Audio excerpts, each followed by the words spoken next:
Ladies and gentlemen, my name is Zymox, and I'm your chief show attendant.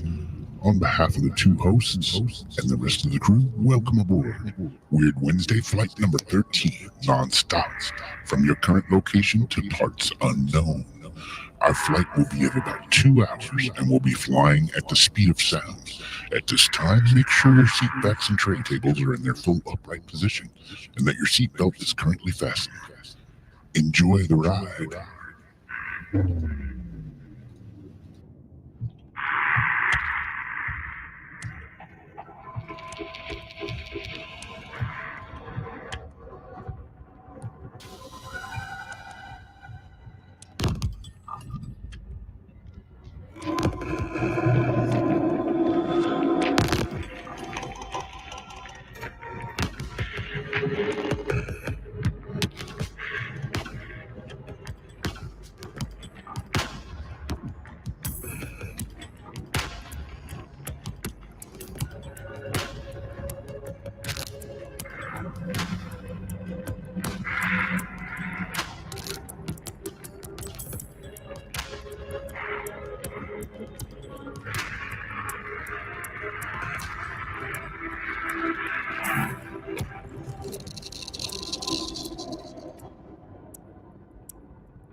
What's going on? How's it going? Welcome to Weird Wednesday.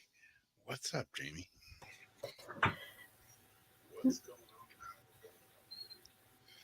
on? How's everybody in the chat room doing this evening? Your audio just went like this. My audio did? Mm-hmm. Mm. Oh, wait, you know what? I'm hearing it also on my phone.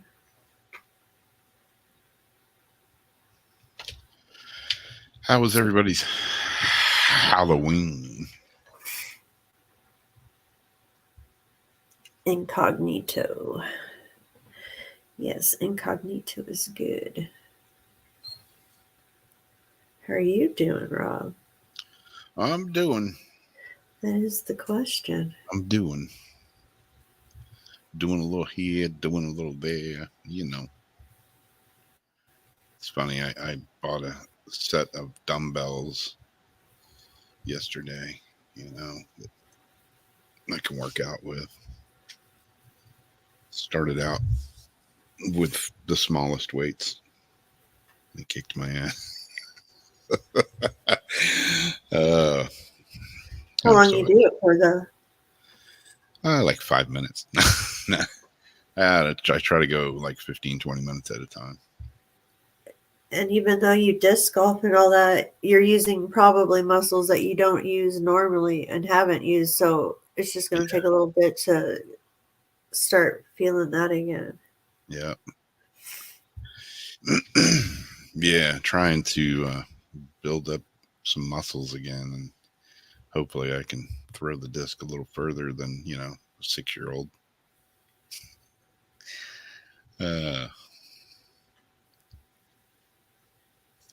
Is that more like shoulder? You know, it's technique. Like under really.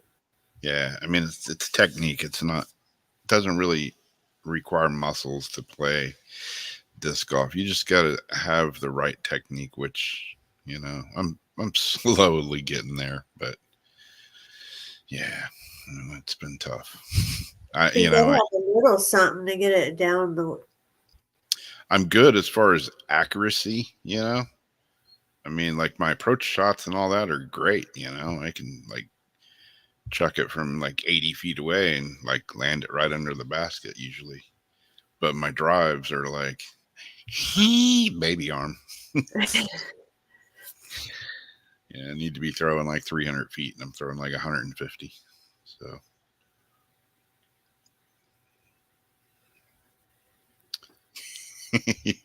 yeah, exactly. I know I'm working out with these 10-pound weights, and I'm like, Jesus, these things feel heavier than 10 pounds.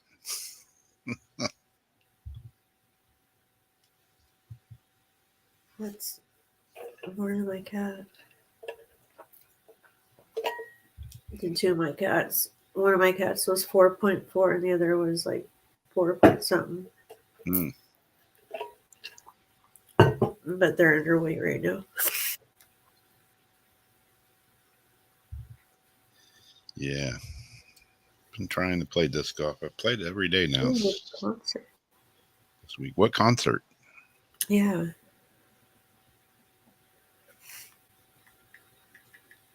Raking the lawn. Yeah, it is getting time for raking the lawn. Well, Ours, I saw Jason's pictures the other day. Was that snow on the ground? yeah, that was snow on there. That's what I thought too. I'm like, yeah, there's a snow on the ground right there. People Wow. with their jack-o'-lanterns with snow all around them.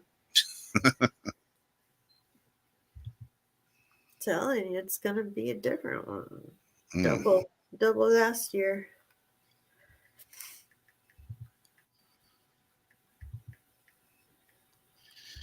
Yeah, snow. Foreign substance to me.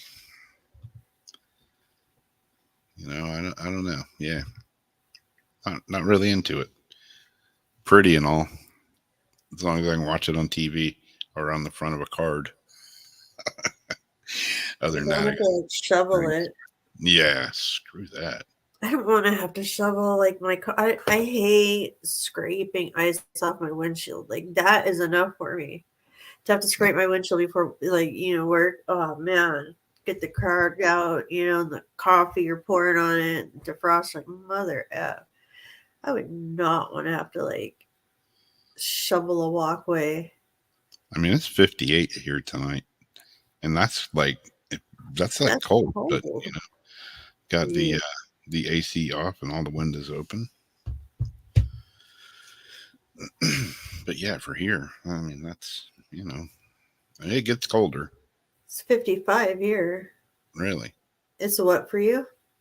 58, 58, and partly cloudy. 44 humidity.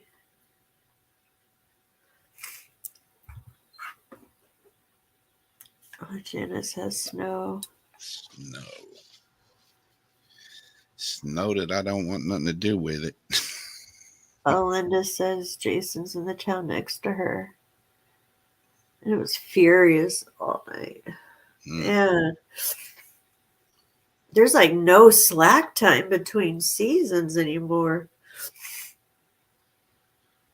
I used to always have a nice little slack out here between like fall and winter, summer and fall. There's always like kind of at least a week slack where you don't have the heater, you don't have the fan, you don't have anything. It's just like chill. Yeah. 33. Yep. Yeah, it was kind of an uneventful Halloween for me. My goddaughter came over. That was fun. But wow, 32. Where's Ariana's at? Yes. I know it's coming here. It gets that cold here too. It gets like sometimes in the 20s. And it's like, Florida, North Florida. That's when you get the popsicle iguanas falling out of the trees. Yeah, those are all down in South Florida. We don't have that many up here. They know it gets cold here, so. But yeah. Yeah, Florida, North Florida. It's hot and humid in the summer and cold and damp in the winter. Yeah. Cold and moist. Ooh, I hate that word. It's very cold and moist. Every day is Halloween, exactly. Mm-hmm. And Happy New Year, all my witches. Why am I echoing? I don't hear it. Cool. I've got on my selenite tonight. Ah, nice.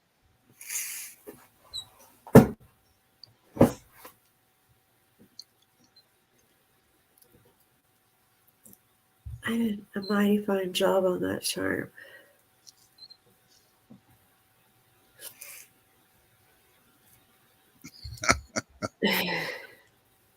God, they love to say that word. I don't know why it just grosses me out. I hate when people say cake. Like, oh, it's so and delicious. Like, oh God, I want cake now. I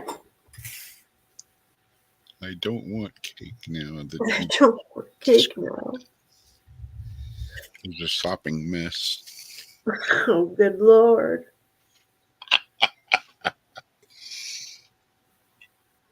And decadent. Decadent, so fluffy.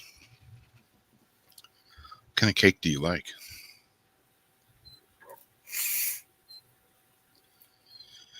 I like cake. I like cake. I like it a lot. I had a teacher who hated cake. He's like, it's just a bunch of fucking pieces of crumbs smushed together. I like carrot cake.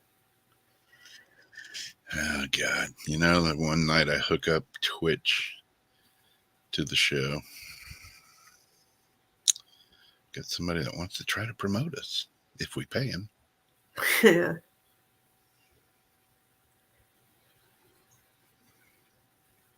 Yeah, we promote ourselves. Oh, I see right there. I appreciate it, but forget.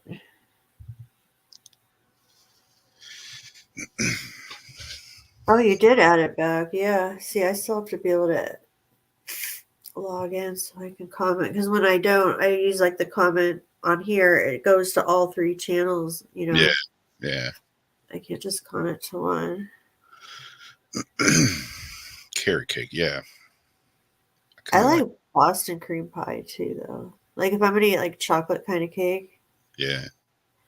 What's the difference between Boston cream pie and chocolate eclairs?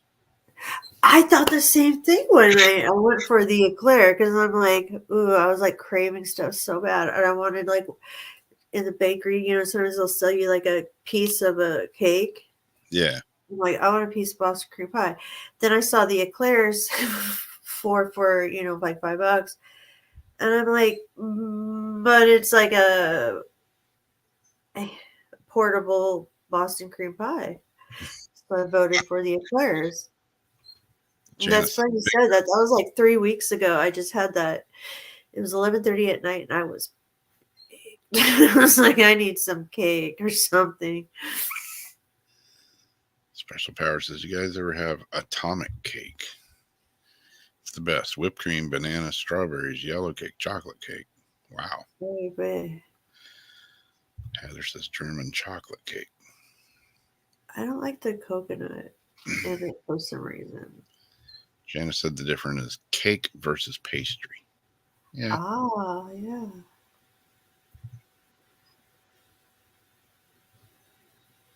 Sweet. I like eat lemon cake too, though. Like lemon, like real lemon cake. Does anybody like angel food cake? Yeah, with some strawberries and whipped cream. Yeah. See, I can't eat any of that stuff now. So I just had a dessert made with ricotta cheese, a little bit of vanilla, and I forget what else I put in it. Some other flavoring. I have my 32-gram protein Oikos vanilla with my blueberries and my strawberries and honey. And then I have frozen blueberries, little tiny ones, because we didn't have blueberries for a long time. They Yeah. were out forever, and then this mystery new big blueberry came. It's not the family one that I think is genetically done, but they're big. Uh, the frozen ones, when you thaw them out, kind of make that blue kind of Yeah. soft. It looks more like the color in the yogurt. So I add like a little bit of that with the real blueberries, Yeah. and I put the yogurt in the freezer for like 45 minutes in a little Tupperware. Hmm. And that is a very good dessert. Maybe some white chocolate chips. Oh, I don't like. See, I never like donuts. Oh, I can't get into donuts. I was gonna say, is it Dunkin' Donuts or what's the other one? Krispy Kreme. Krispy Kreme. Krispy Kreme. And when the lights on, they're nice and warm. We got a couple of donut places here that just make donuts. It's not Dunkin' Donuts. It's like little, mom and pop donut shop. And man, their donuts. The last time I Mom had, and Pop Donut Shop. Wasn't that Friday? they're pretty damn good. Low carb diet, down 16 pounds. That's awesome. I finally got on the scale today, and I was down 2 pounds. Right on. Got like another, 98 to go, and I'll be happy. Because then you start gaining at first before you were. Yeah. I go on this diet. I'm not eating sugar, not eating carbs. I mean, to an extent, you can't just quit eating sugar because Yeah. every freaking thing, just about. But don't put it in my coffee anymore. Don't eat any extra sugar. No candy. You're regulating it better. None of that shit I eat, and lots of salad with like very minimal like oil and like lemon juice or something for dressing. You've been eating pretty good since I've known you. Like, I know, oh, you've been like that. naturally fat. Like I eat good, and I'm the person that can eat It's a salad. probably like it's a medical thing. Yeah, I can eat a salad and gain 3 pounds. It's what the fuck, man. Might as well just eat a cake.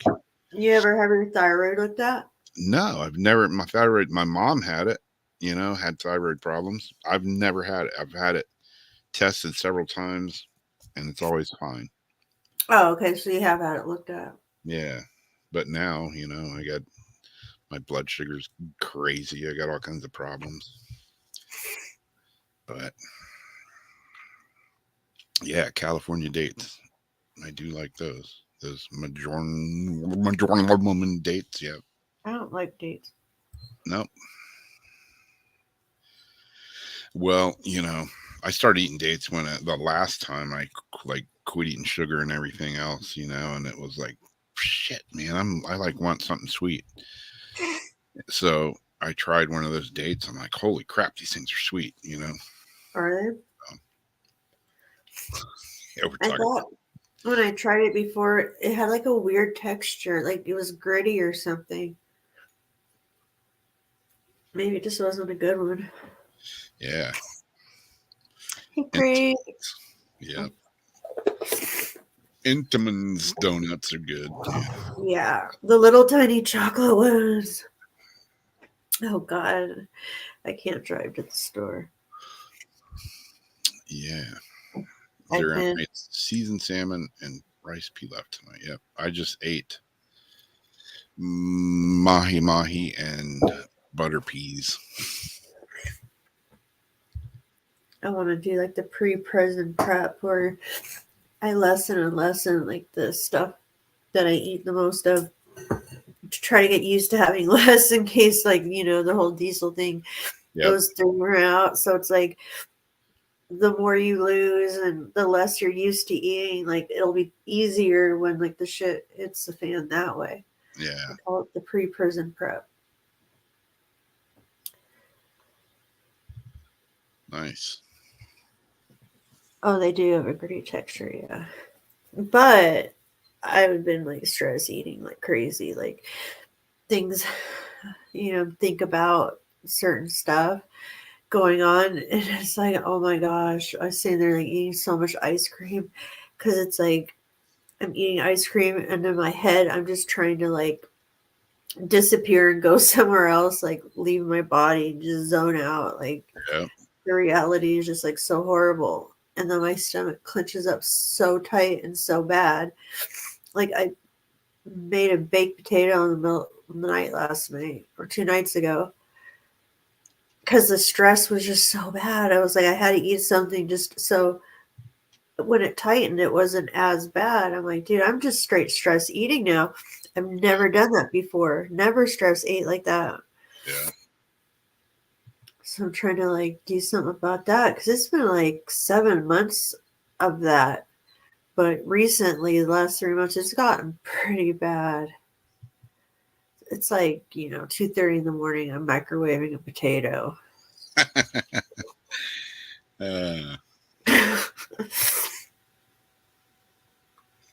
Craig's got 200 pounds of beans and rice. Yep, you're good for a bit. Yeah. Some tuna fish. Yep, beans and rice and tuna fish. But never tell anybody what you have or where you have it, because the people who don't pay attention and do things will then try to come and take yours. Yeah. My buddy that's in my band, the drummer, he's stockpiles like Tuna fish. Is that beans. the one with the tuna? Yeah. When he had his wife's friend came over. That was great. Why do you have 86 cans of tuna fish? All like concerned and stuff like, do we need to talk about this? Why did you take the time to count how many cans of tuna fish? Yeah. Yeah. Are you one of those prepper people? Nut jobs? We had a buddy that was on Doomsday Preppers out here. Yeah, bitch, when you're starving, they'll come to our house. Yeah.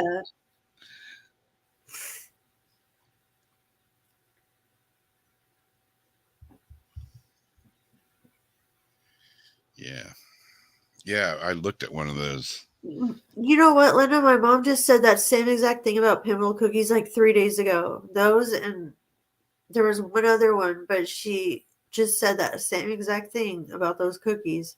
What about cookies? That she misses these certain pinwheel cookies. And my mom came back from the store one day and she says, I miss these, like that same exact brand of pinwheel cookies.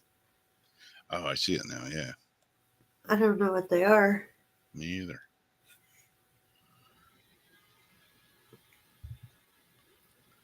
Morris Linnell pinwheel cookies. Never heard of them.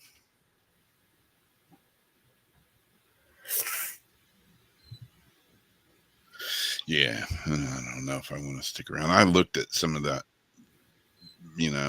whatever doomsday food prepper thing. I'm like, hey, maybe it wouldn't be bad to order one of these. And then I looked at it and I'm like, holy shit, $698. Yeah, for like those different buckets and stuff. Yeah. Yeah.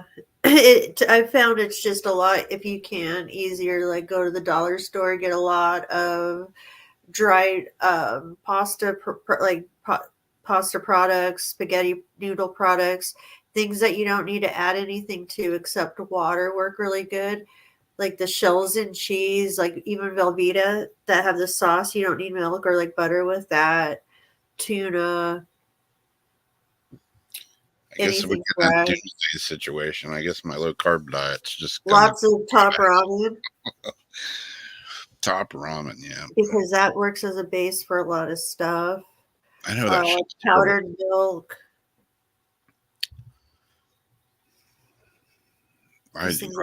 Milk. I hardly ever eat ramen, because I haven't eaten in a long time. I ate the hell out of it, when I was like broke and starving all the time, because you could go buy like a huge case of it for like $8. Heck yeah, and some Kool-Aid. Yeah, but I haven't eaten it in a long time. But the other day, it's like a month ago, I was just craving ramen noodles for some reason, and I didn't buy like, just the cheap ramen noodle. I got like some fancy udon noodle soup, made it, and it sucked. I'm like, yeah, I should have just bought the like 25-cent ramen noodles and just been done with it. Because you can make any spread with that. Got my 865 grams of sodium all in one bowl. A month's worth of salt in one bowl. Been done with it. Rice, but you have to, and like flour, but you have to like store it right. Yeah.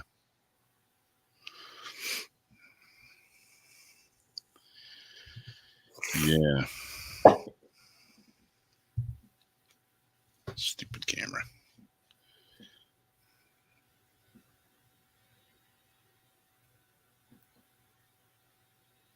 Yeah, buying food with not bioengineered ingredients. Everything down the whole cracker aisle and all that boxed processed. It's on like everything. It's in everything. Yep. And they're pumping mRNA into our chicken and pork and beef, and they're growing it into our produce like lettuce. We can't get away from it. Yep. Yeah, I make spam sushi, which sounds disgusting, but it's really good.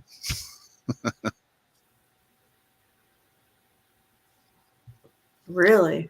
Yeah. It's real popular in Hawaii. Well, yeah, it's popular out there, but you would want to eat that on your own. Spam sushi? Yeah. Yeah, I like it. I guess it's like me liking those little weird canned oysters on a cracker sometimes. Oh, I love those things too. Yeah. I had a bad experience with those though. The last time I bought a can of those, I was in the car, and left Walmart, and I'm like, oh yeah, I got that little can of oysters here. Pop the top, all the oil and everything went all over my shirt. So that reeks. Oh, whoa. So it smelled like such a horrible smell. Funky smoked seafood for the rest of the day. That's the worst smell. It was just oily on your and to make it worse, I'm like, shit. And I held the can out the window. And when I stopped, it didn't just go out the window, it went all down the side of my car. Oh no. It just spread it even further. Oh Where man. did the sardines go? Hmm. Or the little clams? Oh, they were still in there. Oh. All packed in there. Yeah. Did you still eat them? Hell yeah, I ate them. I smelled like the entire can. Might as well smell like I'm on the inside. Why not? You might as well. I've already wallered in them. You've now it's like absorbing in your skin that oil. You take a shower, that probably came out your pores for 3 days. Yeah. Good times. You haven't braved the flavored spam yet. Bacon spam is good, huh? Haven't tried it. I've never had spam that I know of. Never. How about deviled? My dad gave it to me. What is it? Deviled ham or? Oh my gosh, we used to eat the hell out of that as a kid. Those little cans of the deviled ham you spread on a cracker. With the little red devil on it. Yeah, it's like cat food, but we ate the crap out of that as kids. Deviled ham and potted meat. Yep. I forgot about that. We loved the deviled hams. Yeah. I wasn't into little Vienna sausages as much. Jeff still eats those Vienna sausages. The smell. Yeah. And the texture, it's just all wrong. But yeah, the deviled hams. Teriyaki spam. I'm gonna have to venture into flavored spam this week coming up. I haven't tried it. Hey, I did eat weird stuff as a kid. I did eat dog food. You probably ate milk bones too, right? It was it was bones. It was these certain bones that my Rottweiler they're shaped like a little bone, a white bone, and in the middle had a perfect finger hole that you pop out this little piece of fake meat. And I can't remember the name of it, but it looked like a spinal, piece of bone or something. It's like the marrow. It's supposed to be. And so my mom would give me, go give your dog the treats. And so I would pop the meat out, eat it, and then give her the bones. And for some reason, I really liked it. I was probably like 5, Wow. 4, probably 3 or 4. My mom caught me because the dog had like her own big old doghouse in the garage and stuff. They're like, "Where's Jamie? Where's Jamie?" There's a picture of me down at the doghouse, popping all the meat out of the bones, eating that nasty stuff, and putting the bones back in without the treat in the middle. Wow. I was a weird kid. Didn't eat glue, didn't eat paste, nothing like that. But yes, I do admit I liked the dog bone meat. Yeah, dog bone meat. Same about for human consumption, probably.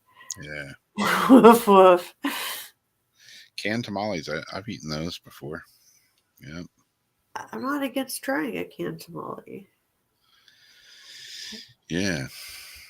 That's really good. You know, the first time I tried canned tamales, I bought them and I got home, and after I opened them, it was then that I realized it was just the sauce and not the tamales.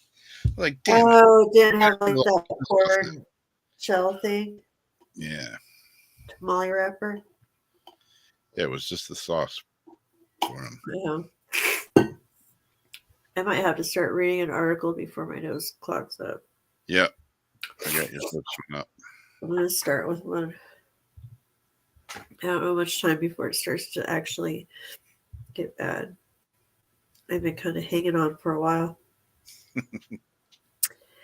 So we're only doing a few tonight because we're hoping to maybe do cards tonight, perhaps.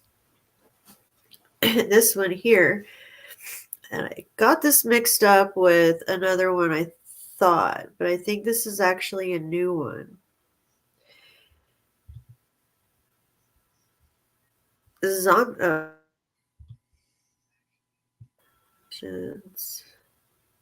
Save and exit. Zombie child buried face down and padlocked so it won't attack living. Buried face down and padlocked, the body of a zombie child has horrified those who found it and those who buried it there originally. Believed to have been placed on their stomach so it would not attack the living. It's okay though, bug. At the time of its burial, archaeologists made a grim discovery of a boy believed to be 6 or 7 years old. The padlocked 17th century discovery was recently made and has since been linked to ancient fears of the undead.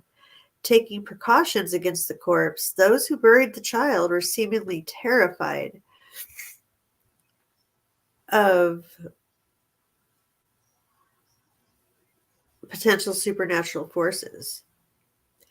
Uncovering the body buried in a way which would prevent it sitting up in the grave, the superstitious burial was a point of interest for Professor Plinsky.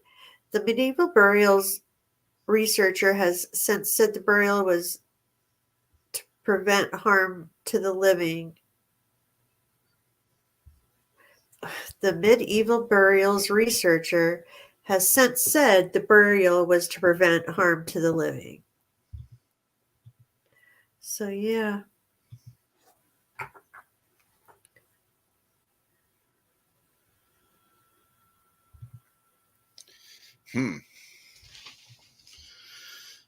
Oops. Uh-oh. Oops.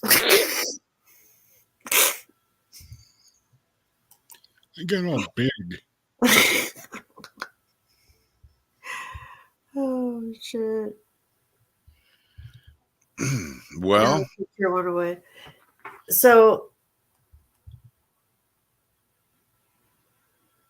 wasn't there another one where they had, and I thought they said about a sickle or a scythe?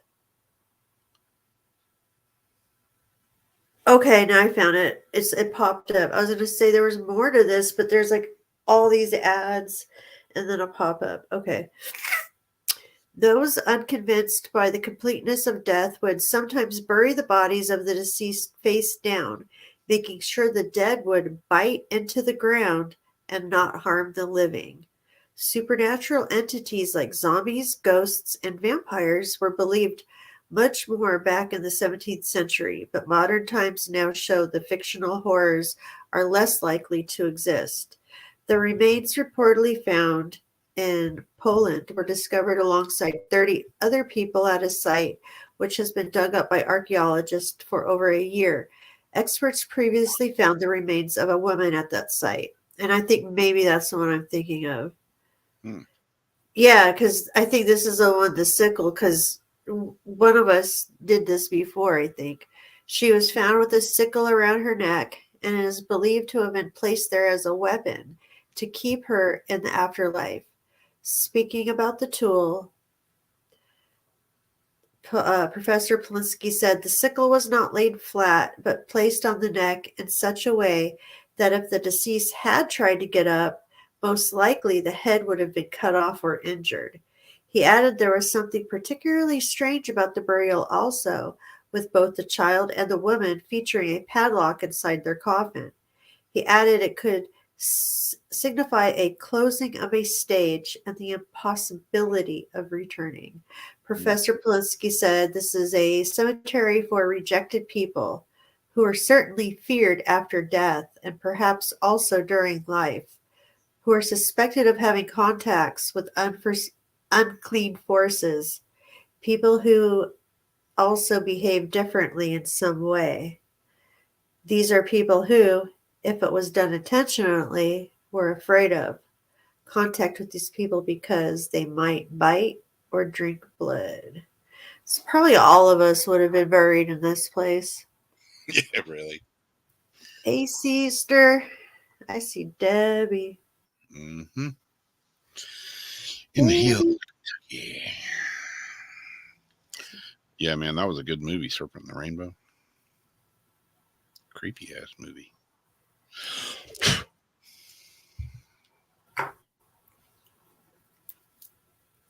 Lots of superstitions about death.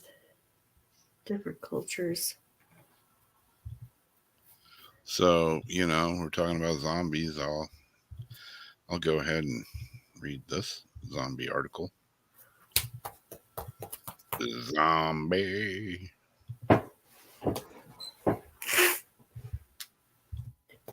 How long would it take for a zombie plague to spread across the city? Oh. Yes, a new study. A new study. Somebody got paid to study this.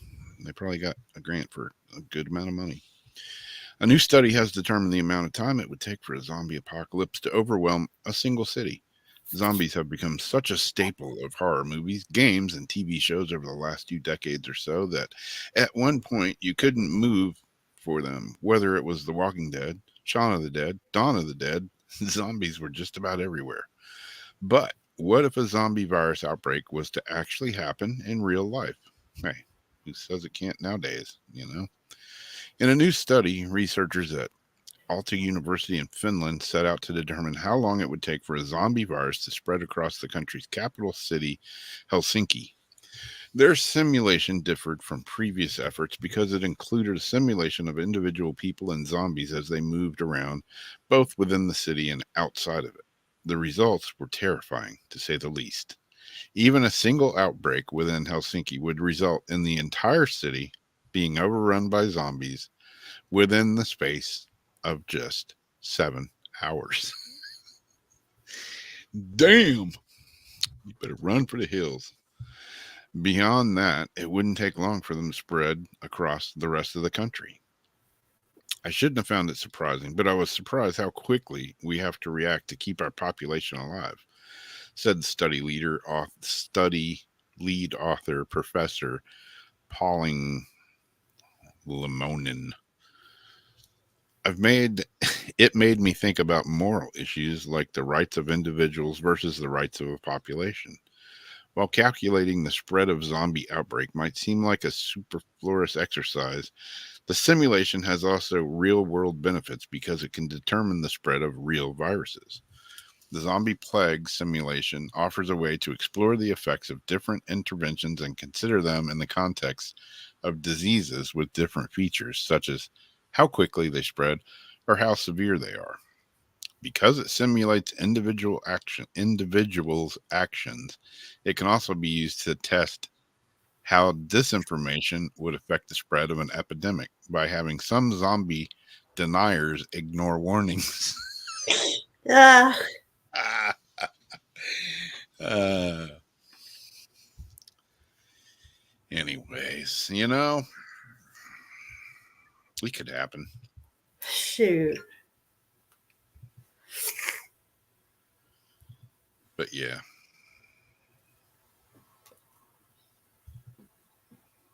Yeah, Ebola could be a zombie virus. I saw Walking Dead. I could see how it could happen. Are those little mushrooms, the zombie viruses that come out of those little mushrooms? Yeah, like how long would you survive in, say if it was Walking Dead type. I just found an article on how long. Study reveals how long it would take. Wait. Where is it?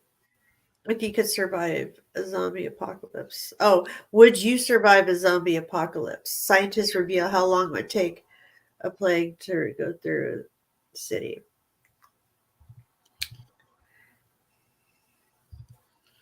Yeah, I mean, if you're just like if you just walked outside, and you see these guys, like everywhere you turn, you just see, Oh, I've had nightmares like that. Only they weren't zombies. you just see these guys. I don't know, what are you going to do? It's like PUBG when all those zombies would come around. Oh, yeah. I hated that. Yeah, that was rather nerve-wracking. That was very nerve-wracking. I didn't enjoy it as much, I think, as other people did. Yeah, exactly. Like, man, the zombies again. Yay! Now it makes me wonder if they had zombies for Halloween again. I was thinking about that. I thought, I wonder what this is the first year I haven't looked to see what Pub did for Halloween.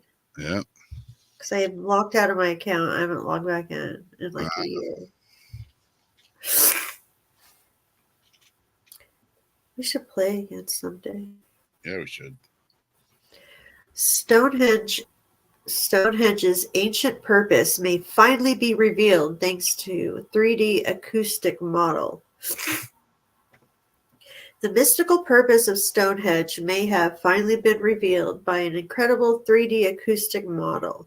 With towering upright rocks, the meaning behind the mystery built by Brits thousands of years ago has escaped researchers, leading to spiritual fascination. Now, a recent research effort saw boffins from the University of Salford use a 3D printer to recreate the famous rocks. The model was then used to test how different sounds, like people talking, music, and rituals, moved and reverberated around the space. The research found the shape of the stones and the way they are laid out means that sounds and noises do not make it beyond the circle. This means people standing outside of it would not have been able to hear conversations going on the inside. The team working under Trevor Cox employed laser scans of the site to create the 3D models. The version they created was roughly 1/12 the size of the real deal and was made in the way it thought the original structure looked. This model assumed there were around 30 standing stones at that point, 17 which are still standing on the outer circle today. Today there are 63 complete stones in total, with 157 estimated to have been at the site 5,000 years ago. They printed 27 stones and a mixture of different materials to create the remaining 130. That mixture of materials included silicone, molds, and plaster, creating a model that in the end Cox and Company labeled as Stonehenge Lego. All the stones were made in a way to best minimize sound absorption before the researchers used speakers placed in different parts of the model to play a variety of sounds. Working in 2020, the team found that even though there were gaps in between the stones, sound stayed trapped inside them for a short period. This revealed that the ability to hear voices and instruments like drums would have been greatly improved inside the circle. The experts reports that the replica also uncovered that sound didn't echo inside, meaning the circle could well have been used as an acoustic chamber as a way to make sounds better for events like burials or rituals. So some more theories on good old Stonehenge. Yeah, it's trippy. I was looking up Stonehenge a while back, and then I realized, like, I just pulled up an article right now that 7 other stone circles that aren't Stonehenge that are all, kind of in that area. Castrig Stone Circle, Avebury Henge and Stone Circles in Wiltshire, Stanton Drew Stone Circles in Cove, Somerset. Yeah, there's like a bunch of them. Hurlers How are they laid out? in a circle, like the same kind of way. Yeah, it's trippy. I mean, you see Stonehenge that's the one that you always see, and I didn't realize there was a lot more of them there. I've seen a few other things where they showed some circles like that, but I thought maybe they're just like smaller.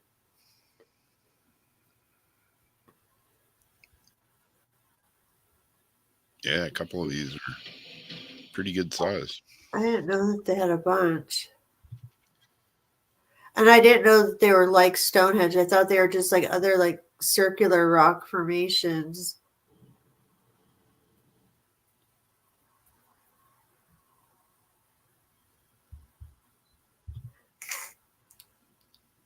How far apart? They're close together. What's that? They're pretty close together. Yeah.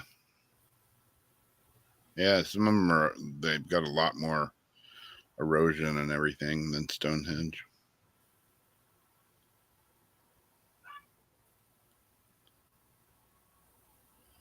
Actually says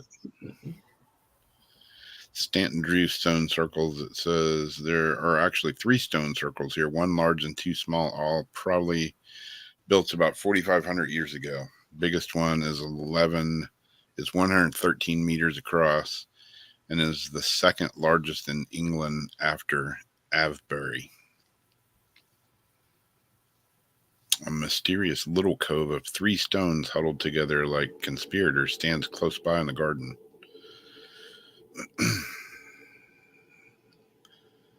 Recent investigators suggest that this is all part of what was once an elaborate and important ritual site.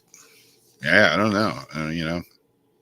Don't know what exactly they did there, but some cool stuff.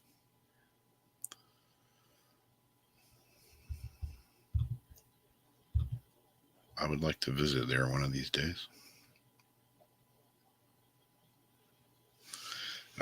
Janice says there's one under the ocean off northeast coast of Scotland too. Interesting.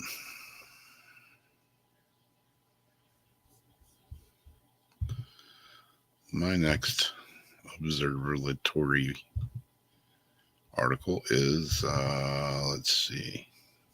Do I want to do that one? I don't know if I do or not. Do I want to do that one? Not really, but I'll do it anyways. Share screen.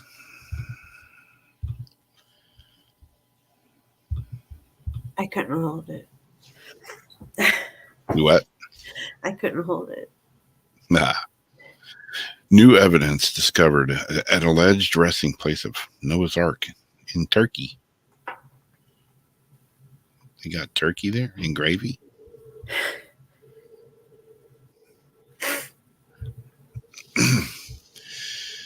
It says scientists have found new evidence of human activity dating back to the time of the biblical vessel. Whether or not you happen to believe that the events described in the Old Testament actually took place, the tale of Noah, the ark, and the great flood needs no introduction. For centuries, scholars have attempted to track down the final resting place of the ark, which, according to the Bible, came to stop somewhere in the mountains of modern-day Turkey. One site in particular, known as the Diripinar Formation, is thought by some to be the petrified remains of the ark itself, vaguely resembling the shape of a vessel. It's situated in Turkey, approximately 3 kilometers north of the Iranian border and around 6,500 feet above sea level. That was a big-ass flood. While geologists generally argue that the site is a natural formation, since 2021, scientists from 3 universities in Turkey and the United States have been analyzing samples of the rocks and soil found at the site to determine if it really is home to Noah's iconic vessel. Now, according to the initial results, there is fact evidence of human activity at the site in the form of clay materials. Bark is that? Marine materials and seafood, which date back to the time of the Great Flood. According to the first findings obtained by studies, it is thought that there have been human activities in the region since the something period. I can't even pronounce that word. That's between 5,500 and 3,000 BC. It's known that the flood of the prophet Noah went back 5,000 years. Of course, evidence of human activity from the site and around that time neither confirms nor denies that the formation itself is Noah's Ark, nor that Noah actually existed. For those hoping to prove once and for all the site really is the final resting place of the Ark, however, it does, at the very least, represent a step in the right direction. I don't know. Yeah, I thought they found the Ark years ago, too. Several I sites. think the Ark is a spaceship. Think the Ark's a spaceship? And the 2 and 2 is vials of DNA. I was going to do a story tonight. Not the one I'm doing right. Wait.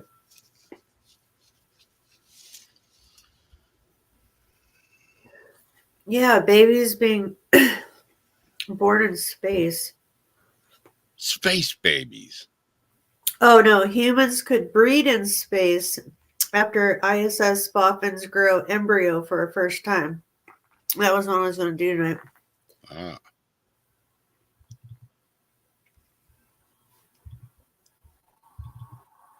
But rather, because this one's a little silly, I kind of feel shenanigans. And again, it refers to 2 videos, or to a video where these pictures are from. Can't find the videos. They don't link to the videos. Why don't you guys give us the videos?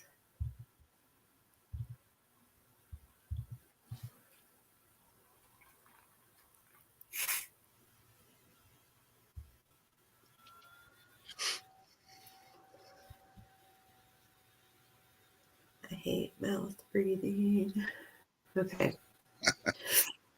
UFO crashes outside university as students left stumped over the mysterious object. And this was October 25th.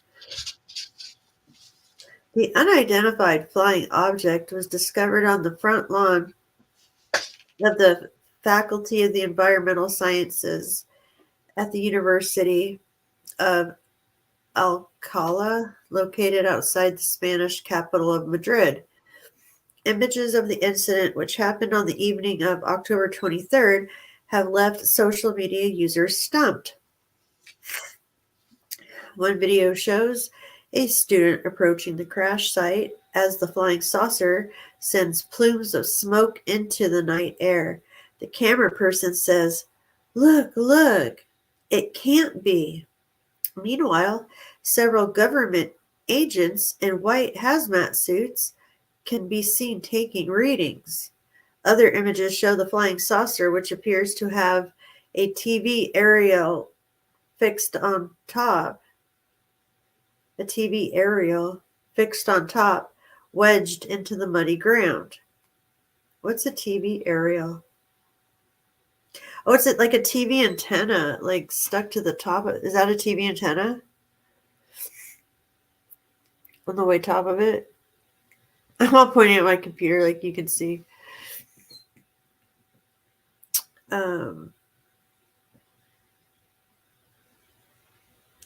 However, it is unclear whether the incident was an elaborate stunt carried out by students or whether extraterrestrial life really has arrived on Earth and somehow managed to flee the scene. For the time being, university heads have confirmed their knowledge of the viral images, but declined to confirm whether the UFO was indeed alien.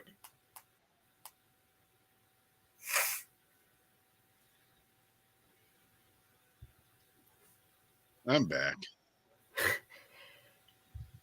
The university, I saw you froze. I thought you froze up. I said something a minute ago and you just kind of sat there, and then I realized I think you were frozen.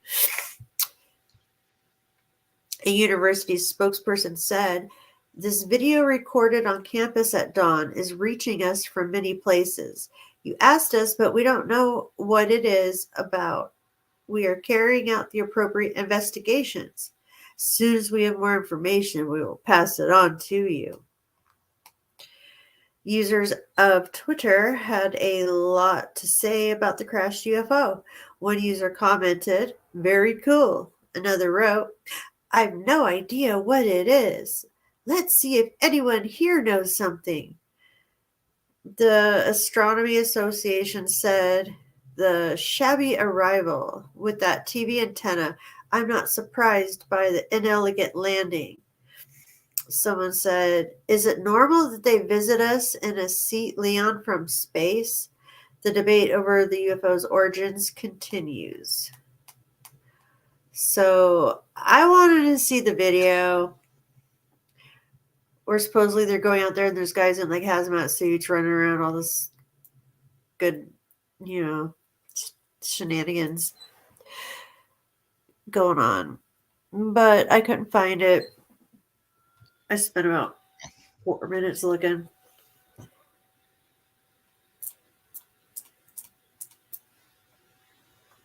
What do you think, Rob? Yeah, I don't know. I was trying to make my computer not crash again. Started freaking out. If it crashes the dirt, why is there like dirt like going like buried up to it? Not like it slid, like they're trying to make it look like it slid into the dirt. Yeah. Yeah, I don't. I'm thinking with a TV antenna. Exactly. Blood it. That's some shit out of that, like what was that show? Used to come on Saturdays? Not Creature Feature, the other one. Oh. Shoot. Someone knows. Rabbit ears. Rabbit ears. A TV antenna. Go up there and you gotta adjust them, put some tinfoil on there. It sucked when you would used to hold one and the picture would come in and you let go and then the picture would go out. So you had to stand there and hold it. Yeah. Good times. Yep. Well, looky. We still have an hour. Wait, do you still have articles? I got a crystal video, but it's only like 3 minutes. Right on. So then we'll have time for cards. Yes. We wanted to have lots of time for cards tonight. Are you going to use your special deck? I might do that. Yep. Close some of these windows so I can keep my computer from having a seizure. I'll keep track of everybody's. Mystery Science Theater. Ah, yes. I want to make sure everybody gets their cards. All right. Here we go. This week's Crystal of the Week. Maybe.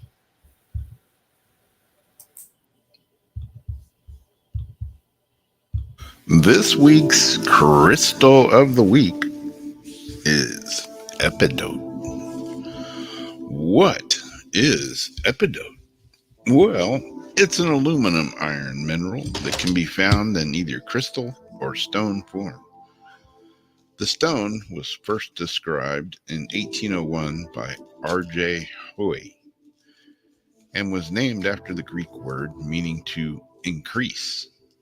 They are commonly found in Norway, USA, and Brazil. Brazil being known to have the nicest crystallized forms of epidote ever seen. Some of the meaning and energy behind epidote. Epidote is a strong enhancing stone, and it's one of the very few stones users should be cautious with when carrying it with them. Epidote will enhance anything, good or bad. If you're having a really bad day and carry an epidote on you, it's pretty highly suggested that you remove that piece and set it aside until you possess a more positive attitude. However, if you're having a fantastic day, filled with love, positivity, and happiness, epidote is a stone that can really bring your mood higher than you have ever thought was even possible. Just be cautious and deeply connected with yourself when working with this stone. Doing so, you'll be able to notice even the most subtle of differences in yourself. Epidote is very much like a magnet in the sense that it attracts. On top of attracting the energies around you and your environment, it will also help attract your desires that you programmed into the epidote. It mainly attracts abundance, prosperity, and creativity, but it can also be programmed to assist in finding love and relationships. Epidote does not provide a free ride. It's very much a karma-based stone, and it attracts what you output. Some good crystal pairings to go with epidote. It pairs well with a few stones, one stone being moldavite. Epidote accelerates moldavite's transformation process, attracting synchronicities along with it. For people who do not like removing their epidote, even on their worst days, carrying a nice piece of amethyst will grant you additional protection against unwanted energies. When working on unblocking third eye capabilities, epidote paired with a renacite will help you achieve very vivid visionary experiences. So there you go, a little on epidote, a very mysterious green stone that you may have in your collection. I know I have a piece.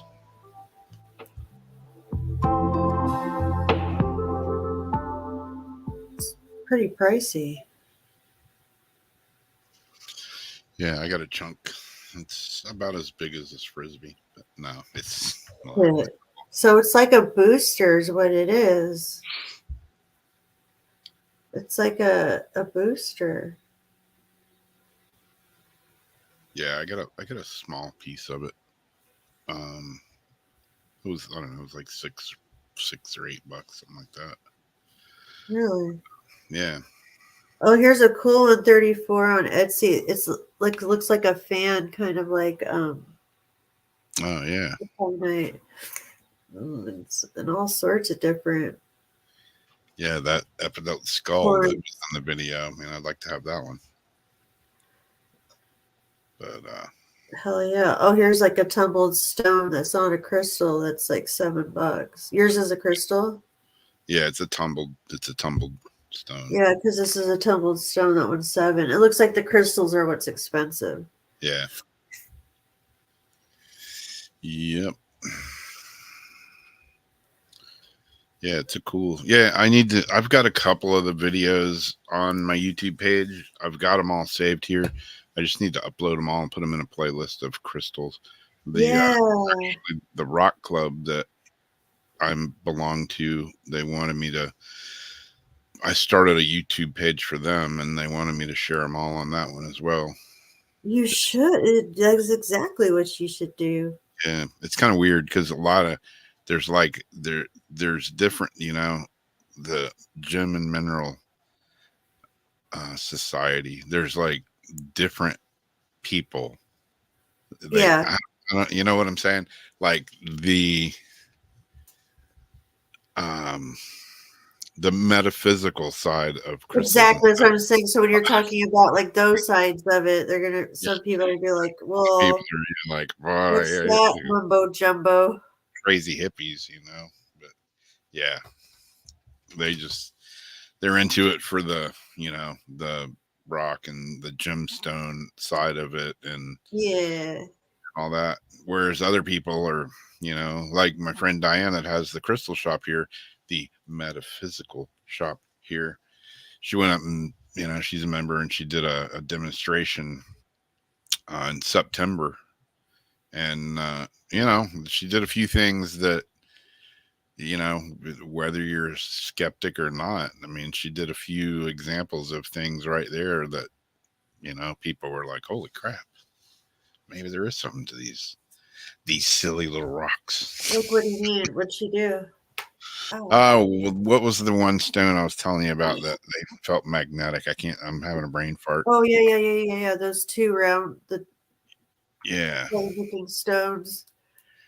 I can't think of the name. It'll pop in my head in a minute. But yeah, I mean, she had several people come up and pick those up. They're non-magnetic, but yet when you hold them together, you can feel the draw with them, But you put them to a magnet or anything else, there's no magnetic field to them.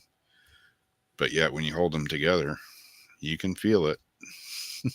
And she had had people hold different crystals, and like hold their hand up and like tell them, to like, resist me pushing your hand down. She could push it down and she'd have them hold the crystal, like, on their chest or like under their chin or something, and do it again. And like, they were a lot stronger. They, could hold their arm up a lot easier. So yeah, there's different things that. Lodestone? No. That's cool though. Yeah, the ones that I was just talking about. Yeah, I was just looking at lodestone. It's not that. I read about that the other day for some reason. That's why it's stuck in my mind.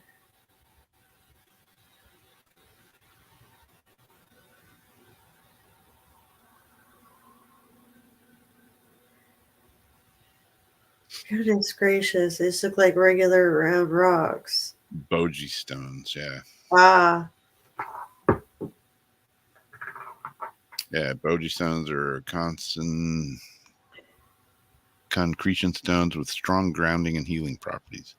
Balance male and female energies, come in pairs of one male and one female. Yeah, cool stones. They just look like rocks, but even me, there was a little bit of skeptic in me going, that's bullshit, let me have those things. I pick them up, I put them together. I'm like, holy shit, I can feel it. How do you remember the name? Boji stones. Maybe have to do those next week.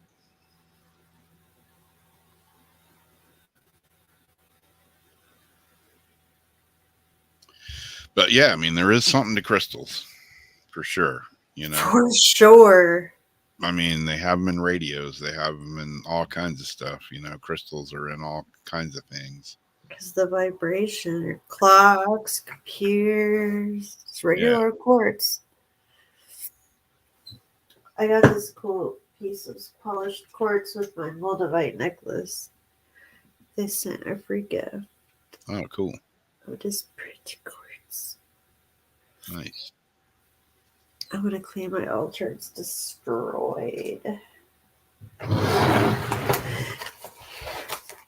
Since my room's become an ICU room, my poor altar has become destroyed. If anybody, you want me to take names for card readings? Sure. If you would like a card reading from Rob, say yes, please. Put up a thumbs up. Card thieves like Heather. I can do the Halloween Oracle deck, which is this one. Oh, Or I could do. wait, let me see that. Where'd you get that one? Is that one new, or you had that one? I've had this one for a long time. I've had this one a long time. We've used it or no? I used it last Halloween. Oh, okay, I don't remember it. But I got that one, or I got the Edgar Allan Poe tarot deck. I think that sounds fun. That's what I wanted you to do on Halloween. We'll see what they want. What you guys It's not want? like a full tarot card reading, but I can like pull a card, you know, do it that Yeah, way. and I can quickly give you like a meaning for it, like what the keywords are. So we've got Heather, Debbie, Linda, Deb.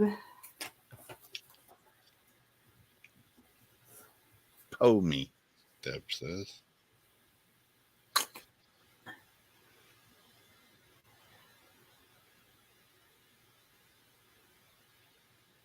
Yeah, I like the Me scientific too, Linda.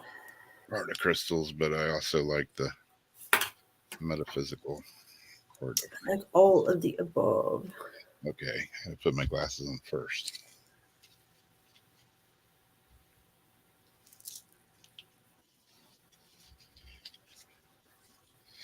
And then my shoes and my glasses. Man, I got these new shoes today. Kissing raises Azarium. Got these new water shoes today that I'm digging. Yeah, water shoes. Water Like shoes. Venice Key. Because I'm gonna go to Venice Beach next weekend to go shark tooth hunting. Oh, that's right. Do a little snorkeling. And you got your sieve boxes down. Yeah, I Hey, got them all good to go. Yep, we're doing cards.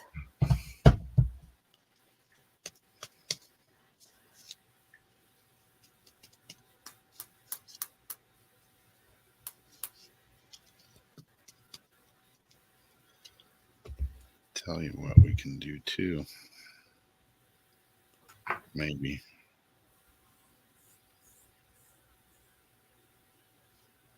Lori gets a card.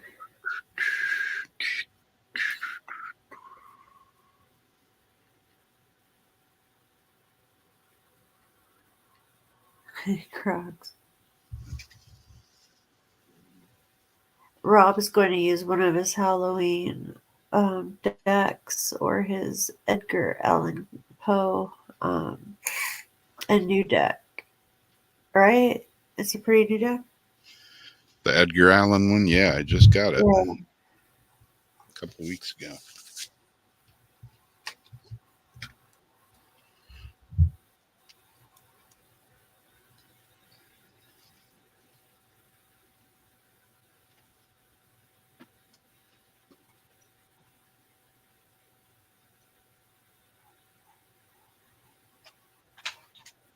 Oh, let's see.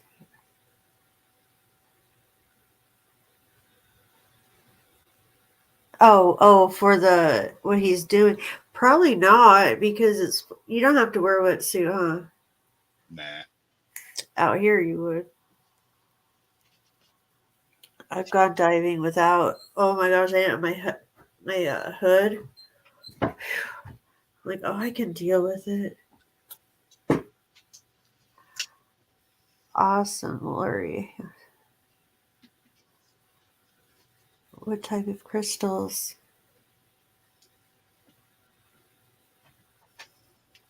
I love seeing your guys' crystals in your cards that you show us. I never get tired of looking at crystals and rocks. And I love seeing what you guys get. Very nice. The hell's going on now? It's a party.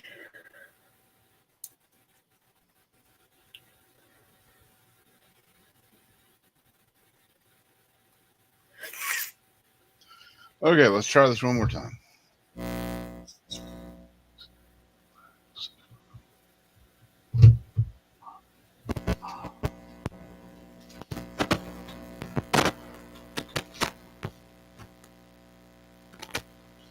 Well, that's awesome sounding, isn't it? Piece of shit cord.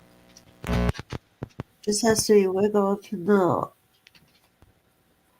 Oh wait, is Ariana? Robert, Jamie, Crystal, or Halloween, or dragons? I'm not sure what you're asking. Are you asking about the cards? Because I think it's the Halloween or the Edgar Allan. Do we get Arizona?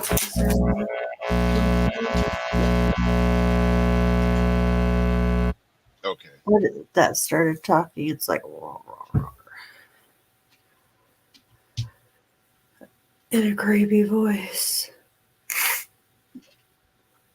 One more time.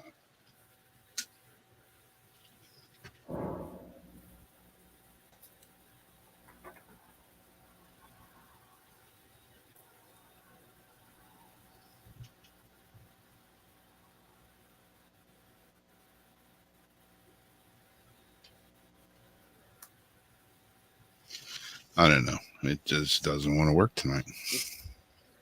All right. Who's up first? Heather.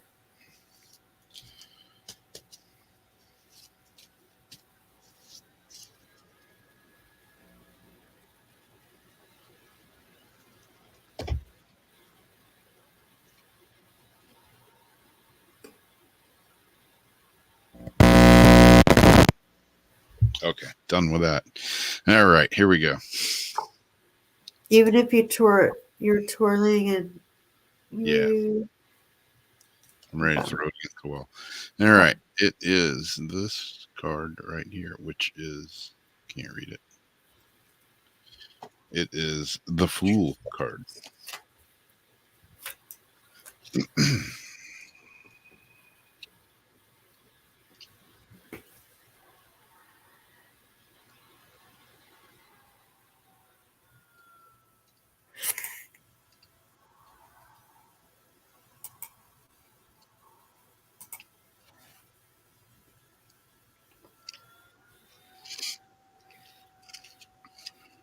All right. It says the Fool represents someone who is naive, trusting, a little gullible, someone like Fortunato in Poe's short story, The Cask of Amontillado. In the story, a tipsy wine lover dressed as a clown for carnival follows his murderer into the catacombs under the city, where he is tricked and walled in, imprisoned forever. This card denotes youth, simplicity, and ignorance on the principle of experience. When this card appears in your spread, you are not necessarily cursed like Fortunato, but you are likely at a moment of decision. It would benefit you greatly to pay attention to your surroundings and make a conscious choice about the path you want to take. Slow down and think. Again, that was. And then you've got, excuse me, you've got Debbie next, and she said that you can choose the deck when it's her turn. All Thank right. you, Debbie. I guess we'll just stick with this one.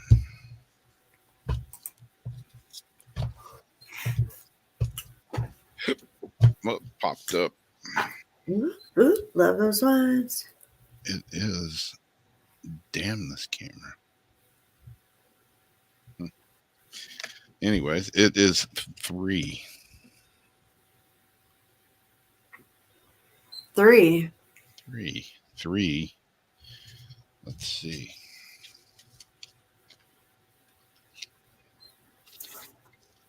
Intrigued.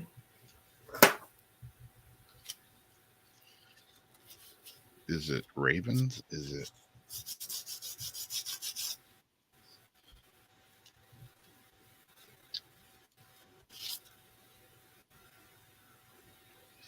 I'm going to have to. Nope, it's not eyes.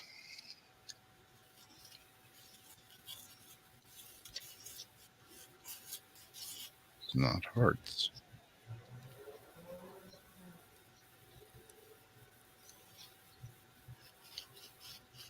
Cups. It is the 3 of Graves. Oh.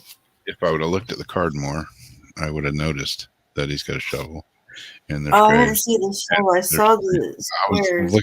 I was looking at the leaves, and I'm like, are those crows? Are those ravens? Okay, no, that's 3 of Graves. The 3 of Graves signifies the mastery of a craft of art. As the gravedigger has achieved perfection in his trade, this is a card that bodes well for a new undertaking, from a home improvement project to a self-care kick. There you go. It bodes well for a new project. Got any new projects going on?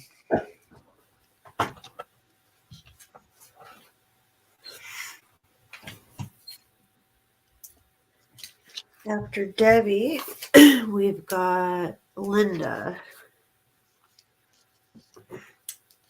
Another pop-up card. Boom. Whoa.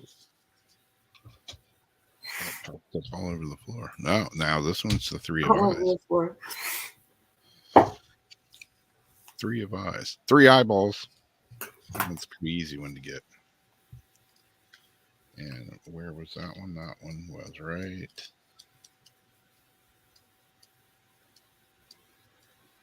here. The 3 of eyes represents a stable plan, a firm foundation for business ventures or other pursuits. If you have a robust plan, you can rely on it. And if you're trying something new, concentrate on the planning phase before investing.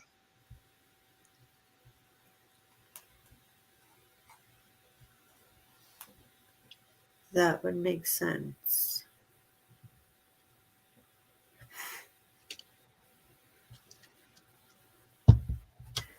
And then after Linda, we have Deb.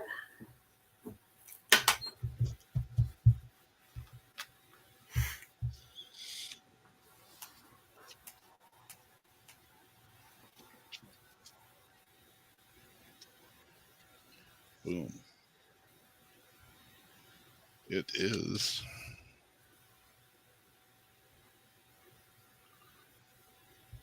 the shiny on there. It is the 4 of Graves. I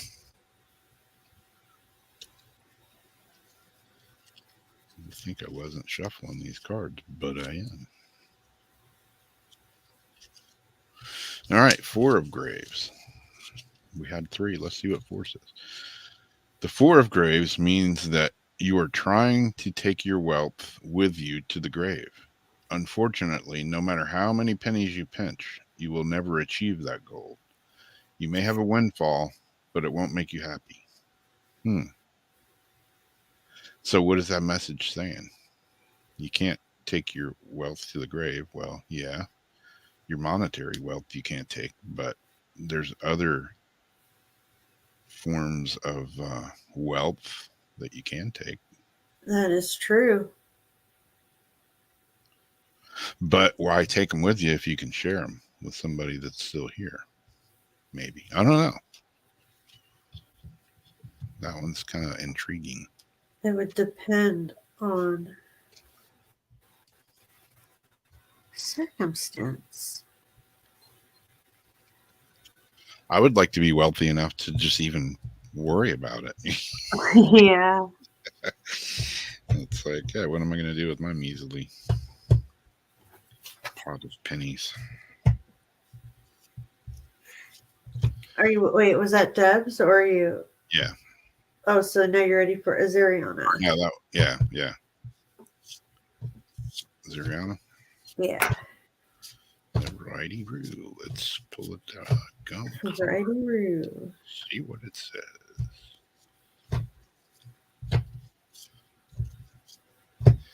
Not one popping out this time, so just gonna cut the deck and take the top card. And it is boom. Ooh. Let me see it again. Focus. Unlock it.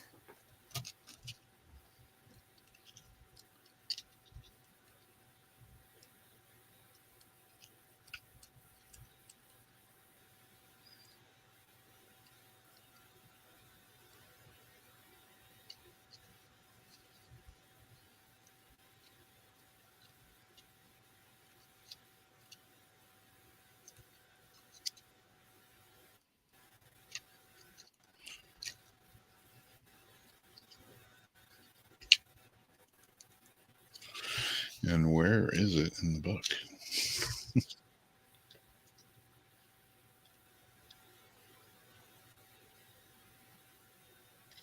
Okay, here we go. Yeah, that page was hiding me. It is the 7 of Graves. Got a lot of grave cards tonight. Damn. Like shuffling. That's the 3rd grave card in a row. The 7 of Graves suggests that you may have to wait for a fair reward after wise investment, and hints at accompanying anxiety and growing concern about finances. Even if your finances are stable, you may feel disappointed with your accumulated wealth. That's like me with my investment of cryptocurrency that is like sucking right now. So bad too. When I think about it, I become very filled with anxiety. Yeah. Started out so great. After Azuriana, we have Janice G. I'm going to freak out if I pull another grave card out of here.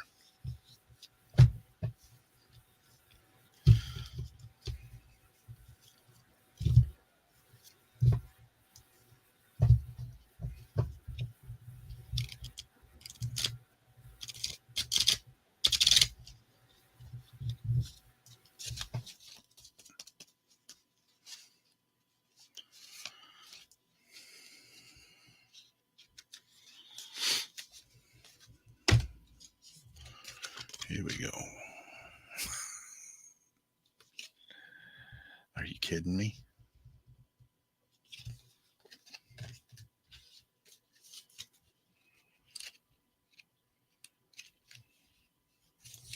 How is this possible? Is there nothing but grave cards in this deck? This is a 2 of Graves. How is this possible?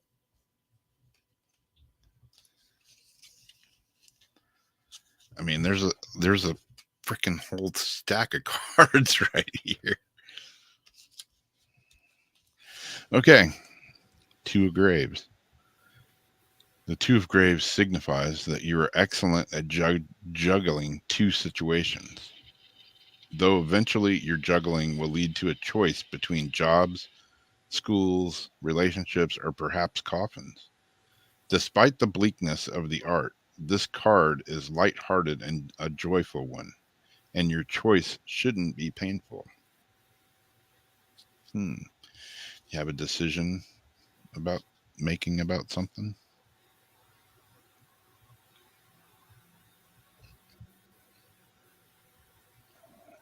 Okay. If I pull a fifth grave card out of here. And then we've got Lori.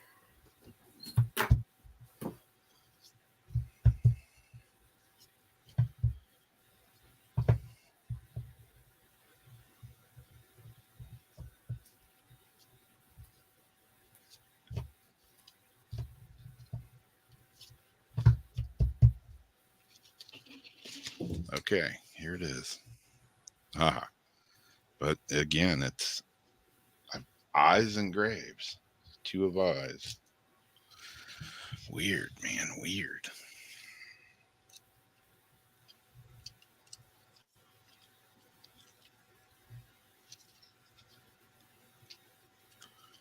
The two of eyes.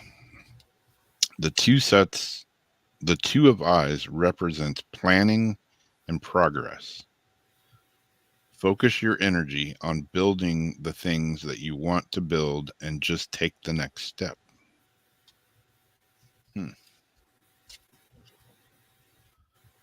So it represents planning and progress. Focus your energy on building the thing that you want to build and just take the next step. Building something, perhaps. A lot of things with projects and building. Yeah, and that could be building a fence, a house, or it could be building a relationship or building there's different things to doesn't just necessarily mean a hammer and nails. Yeah. So building relationships, building trust, building portfolio. I don't know. We've got last but not least is turquoise. Unless we missed anybody, let us know at the bottom so we can make sure to get you. And yeah, Janice, I believe that is Pinnacles.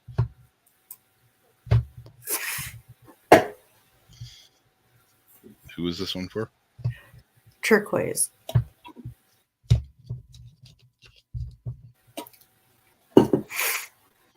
Boom. Or you gotta be shitting me. It's another eye card. Eyes and graves. Have I drawn anything else out of this deck tonight?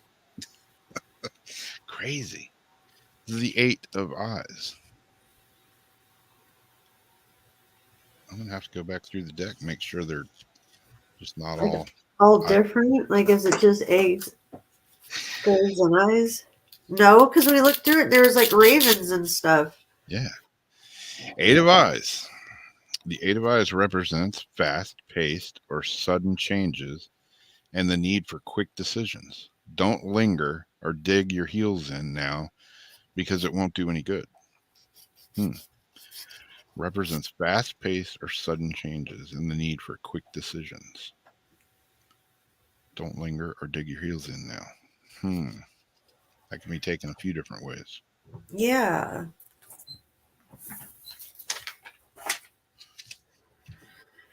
Need some contemplating for that one. I hate some decisions, though, that, something comes up, whether it's, buying something or, you get a good deal on this or you see that or something and quick decision should have been made. And, instead I'll I'm going to check it out more. And then, okay, I'm going to do it. And then it's gone. And then I always look at like the energy things where it's like today's not a good day for making big purchases. Today is a good day for important purchases. It's not a good day for signing contract. All that stuff gets into my head too. It's like, damn it. Would you like to pull a card for me, my dear? Sure. Oh, Linda missed hers. She said she'll listen back. I don't remember. off the top of my mind. But I think it was a grave card. It was either graves or eyes. Can't tell you that. Yeah, then it was the third down. Here we go. Listen to All right. Hey, it's not graves or eyes. Or is it? No, it is. Fucking kidding me. What is it? I think it's 8 of graves. Shut up. I think. Let me double check. I'm new to this deck, so I don't remember. Like,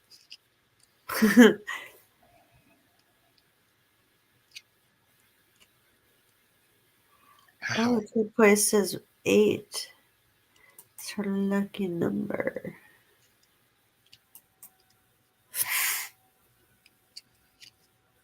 It's the freaking 8 of graves. Mine is? Yeah. It's the 8 of graves. I Let thought me it see was something that. different. Huh? Let me see that again. What the hell's going on with my computer now? Here we go. Wow. It says the 8 of graves signifies confidence in your craftsmanship, seasoned artistry. You may only be at the apprenticeship stage, but this card assures that someday you will look over your body of work and feel deep, hard-earned pride.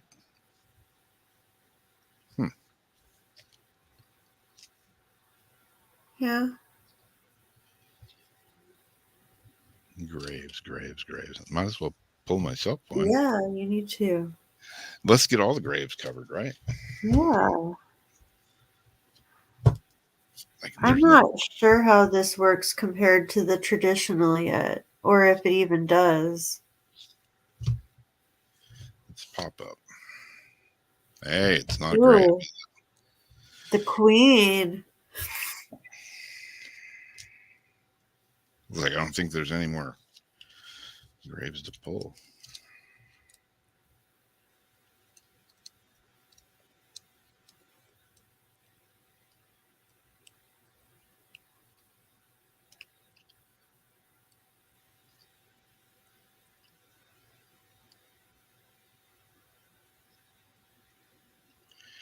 Now I just gotta find the queen. I know where all the graves and the other stuff is.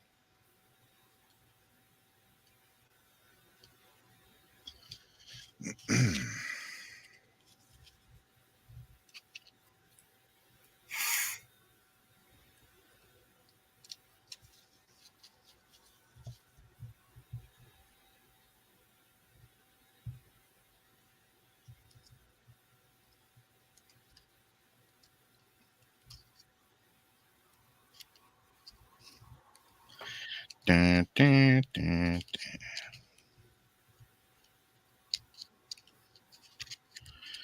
Be just so much easier to look stuff up in the book if they just, put a freaking number on the card.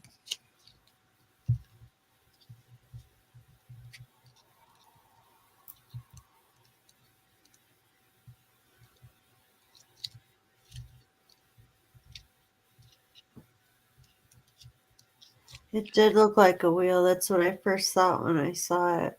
Yeah.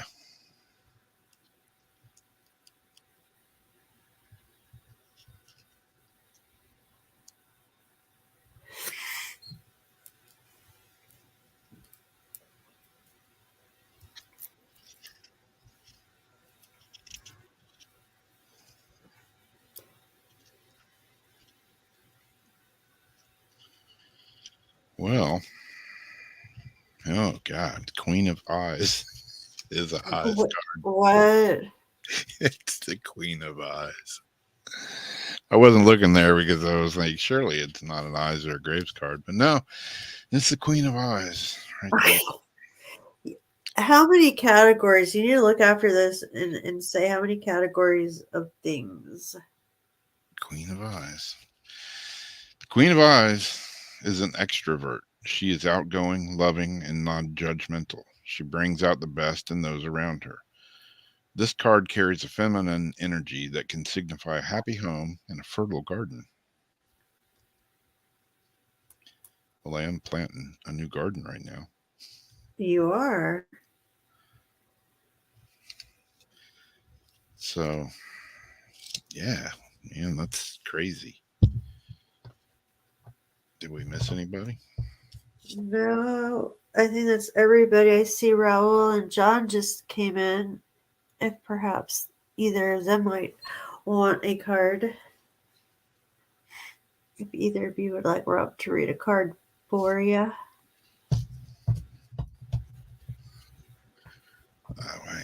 I'm just like, what are the odds? I'm sitting here shuffling the deck between each pull, and it's like all graves and eyes. It's so weird. Crazy. Like, let's just get it all through this one right now. Soul category.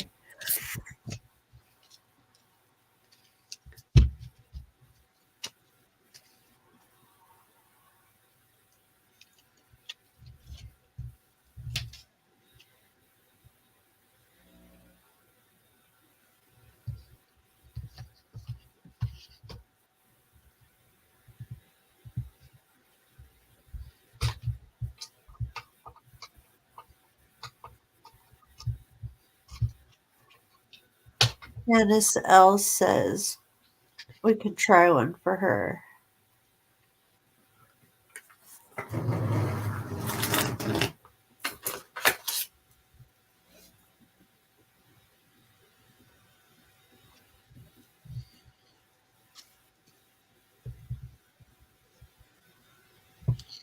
What else is in the deck besides eyes and graves? There's Yeah. ravens. That's what I thought. We've seen some ravens. Yeah, I mean, it's set up. It's set up like a traditional tarot deck, basically. Like, that's the Hanged Man, 7 of Hearts, the Knight,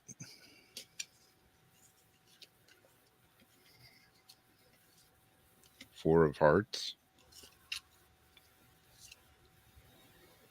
This is the Queen of Hearts. The Knight.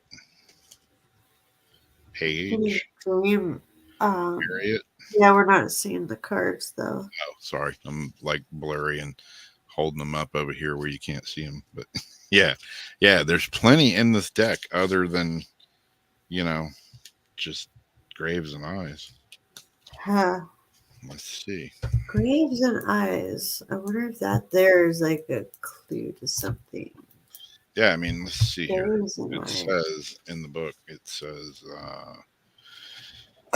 the eyes suit represents the traditional suit of wands. The ravens represent Oh, so it does. Okay. It corresponds.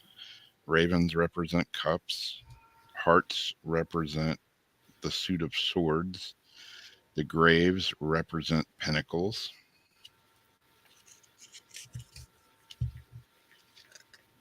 Yeah, there's a major arcana.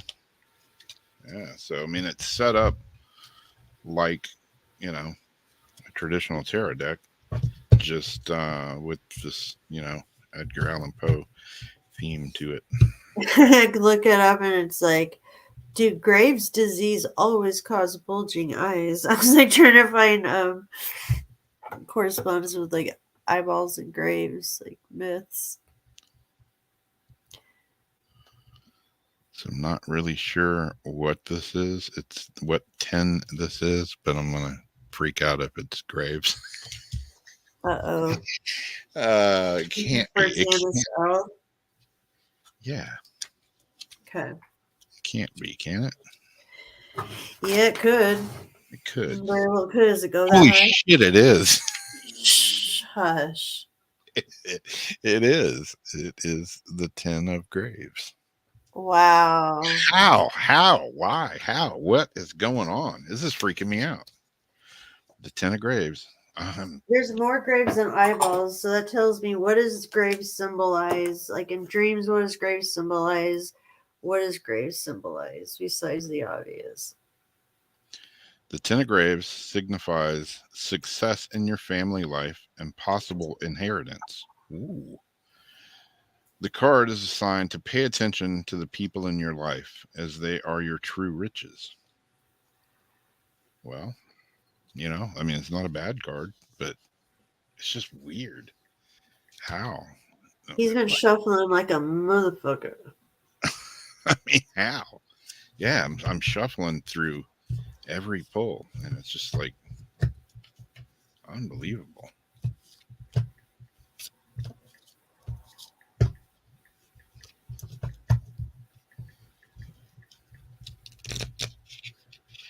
Prophecies.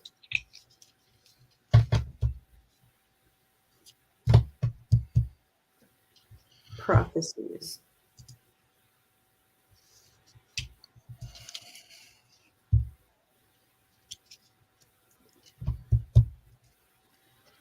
We'll just do like a group pull for all of us. So I'm The just curious. grave became a metaphor for human depravity. I'm just curious. Oh, I pulled 2 cards. I'm going to go with the top one. No fucking way. The 9th. It's a fucking Graves card again. How? I couldn't do this if I tried.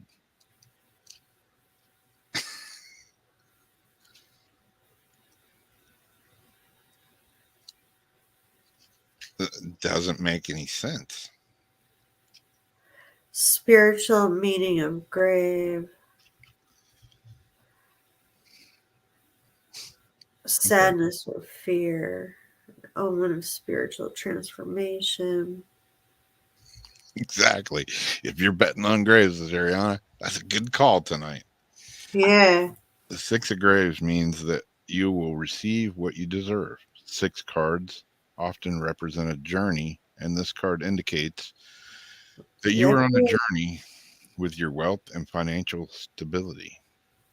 If you can be kind and generous with others, these deeds will be repaid. Again, not a bad card at all. But that could be a threat or a promise when somebody says, like, have the day you deserve. Like, yeah, you're going to get what you deserve. yeah, Like, you get what do I deserve? Yeah, you get what you know. What do And I these deserve? cards that I've pulled have all been, upright. So let's see, just for instance, what it said if the card was upside down. If the card is reversed, Yeah, because you're just doing them as straight up. the 6 of Graves reversed indicates. What does that mean? Indicates uncontrolled spending, excessive pride in your personal possessions. I don't know.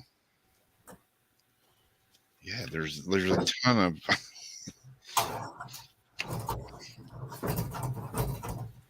the Lovers, Ace of Eyes, 7 of Ravens, 10 of Eyes, the Magician, the High Priestess, Justice. Hey, What do the ravens represent again? Chariots, Moon. The Ravens represent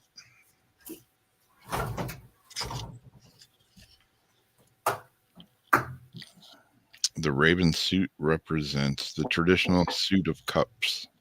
The suit reflects your relationships, connections, and often speaks to your emotions and intuitions. These cards give you insight into your relationships, love life, and Those partnerships. damn cup cards lately, man. Wow. That's bizarre. Very bizarre. Okay, now mix them all up, like just take it all and like swirly mix it completely all over the place. Mix, mix, mix, mix. And then you're gonna pull a card. I mean, like completely mix that entire fucking deck.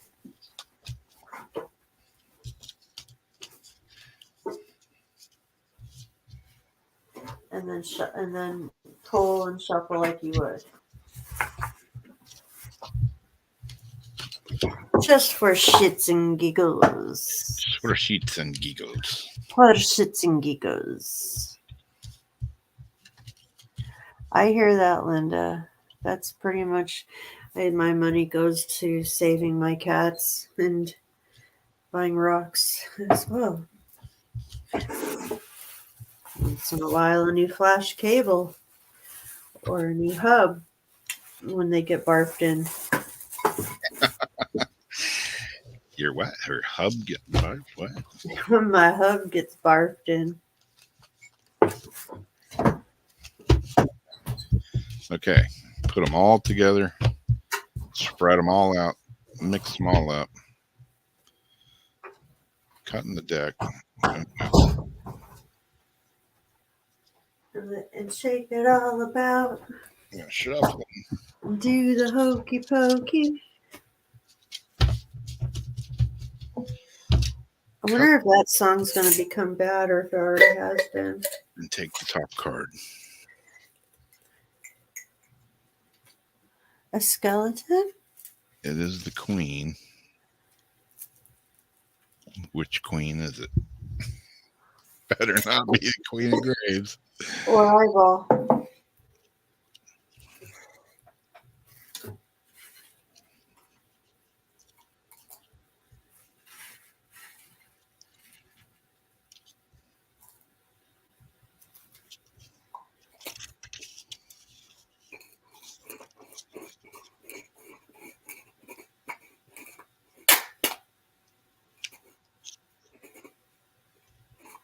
You fucking shitting me.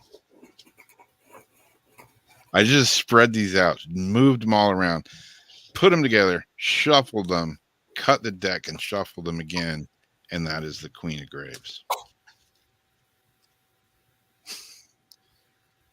Queen of Graves is content, wise, and trusts herself and others. I wish you guys could see. I'm going to have to put an overhead cam. Oh my God. I totally believe you, though. See me doing this because I swear to God, I'm not. I 100% believe you. I'm legit freaked out right now. The Queen of Graves is content, wise, and trusts herself and others. She seeks knowledge and is charitable.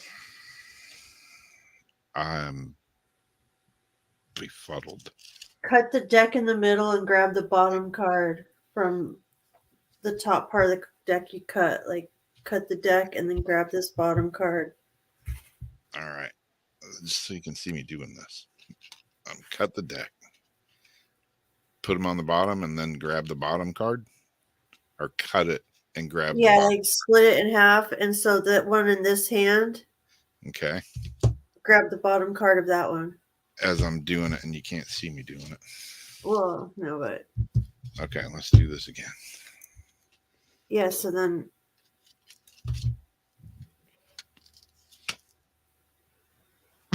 Okay. Is it something different? No, it can't be. It can't be. That looks like glass. This has got to be ravens. Yeah. I was going to say, I think we've been through. We didn't pull the It's king. like, how many numbers? Is there a king of graves? Did Yes, we do there that? is. No, we didn't pull that one. So this is the 10 of ravens. Yay. I think. Let me make sure. Yes, it is. God, finally something different. 10 of ravens. I'll just say, if I pulled another grave card, I was going to seriously freak out. We had to break that curse. I'm not even going to. 10 of ravens represents harmony in your personal relationship and happiness in different areas of your life. This is a because that's the cups. It's a wholesome card signifying deep happiness and stability rather than fleeting fancies. And while we're sitting here, let me just double check this. Because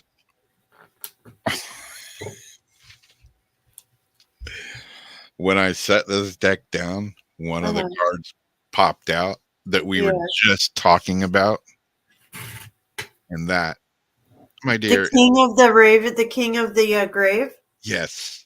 No way! I wish you could see the deck the way it's Oh sitting my right god, now. that is awesome! And the one card just slid out from the deck, and there it is. I'm like, This song, "Go Dig My Grave." Get your wife to pull a card, Janice says. shit. There's her answer. Put that deck away. King I of know Grave. it is some sort of a sign. I just can't figure out like what kind of a sign Yeah. it could be. I'm looking up all these different grave meanings, and they all have different like messages. Is there like one message that's flowing that's like the same through across all of them? Like, what's the clue, guys? I'll read the Like whole South thing. Park getting a clue. The grave suit represents traditional suit of pentacles. This suit mirrors your material conditions in the outside world, like wealth, health, and safety. The cards in this suit can deal with ego, responsibility, and ambition. Weird, man. Weird. Well, it's Weird Wednesday for sure. I'm legitimately kind of freaked out right now. You know, like the crystal deck that I have, I like pulled the card out of there 4 consecutive times in a row, different times, like not all in the same sitting. Like each time was a different sitting. 4 times in a row, I pulled black tourmaline for myself. I'm like, what in the hell is going on? What When are was the that? Huh? When was that? That was when I like was using that deck like consistently, like a couple years ago. Because I think you mentioned that before. Yeah. Weird. Yeah, I've got some that, and it pisses me off because, like, I'll, do my thing. Okay, what do I need? It's like I go and look at it, like, stare at it for a second. Like, come the fuck on. Like, are you fucking with? Come the fuck on. Yeah. But it happens. It's just so weird. They'll fly out. It's like you think you're gonna grab another card, a card flies out. I'm gonna ignore that card that flew out. I'm gonna pull my card. It doesn't really make too much sense, or it's not too relevant. Go pick up that fly out card for the hell of it. That's the one. Like, Jesus, they have a way of getting the messages to you. I'm gonna pull one like a group card from the Halloween deck, just Yeah. and I'm gonna freak out if it's anything to do with a grave. I mean, these cards are. Oh, from the Halloween deck. Yeah. All of a sudden, it's like a vampire in a grave. Yeah. Okay. Let's do this. Oh shit. Okay, so what's the intent? It's a group card for everybody in chat. Gotta pop out. Should have pulled the pop out. It's right there. It's right there. I got no idea what it is. Well, yeah, if it's one single card, I would grab that one. Okay, it's one single card. Pulling it. It's the skeleton card. I don't know what that is, but those usually go in graves. One is a grave. So we Oh, I got. said a vampire in a grave. I said it might be a vampire in a grave. This is a skeleton strength card. Wow, man. Skeleton strength. Okay. This has got a little bit longer of a meaning here. On the outside is flesh. On the inside is bone. There is strength and vulnerability. In power we have grown. Halloween is a scary festival. It is meant to frighten. We are meant to feel in the release of being pleasantly scared. We trick or treat even though we know someone may surprise us. We watch horror films knowing they will scare us. We even dress as skeletons who have no flesh at all, and their bones are there for all to see. In short, we show our vulnerability at Halloween, and our strength in facing our fears too. There's incredible strength in showing vulnerability. It can often be bravest course of action. It can often be the bravest course of action and the most frightening. More often than not, it's a powerful catalyst for personal growth, even though we may not be able to perceive that at the time. By showing our true selves and displaying some balanced vulnerability, we can seek and receive greater understanding from others. By admitting that we are wrong or that we don't have the solution when we are expected to, we leave more room to turn things around faster. By asking for help and support rather than acting as martyrs and feeling resentful shows strength and wisdom, not weakness. Should the skeleton card bring itself to your attention, dare to show strength and vulnerability if that is what you really feel. Shame, pride, grudges, and embarrassment are hefty burdens that need not be carried through the darkest of nights. So yeah, be yourself. That's a good card. Yeah, let your freak flag fly, even though skeletons do go in graves. They do go in graves. Wowzers. My little Boots is over there sleeping with. I don't know if you can see this. She's over there sleeping with the other cats now. Really? As you see, she's this gray lump right there. Ah, She's got Day Day back there, and then I've got Love Bug.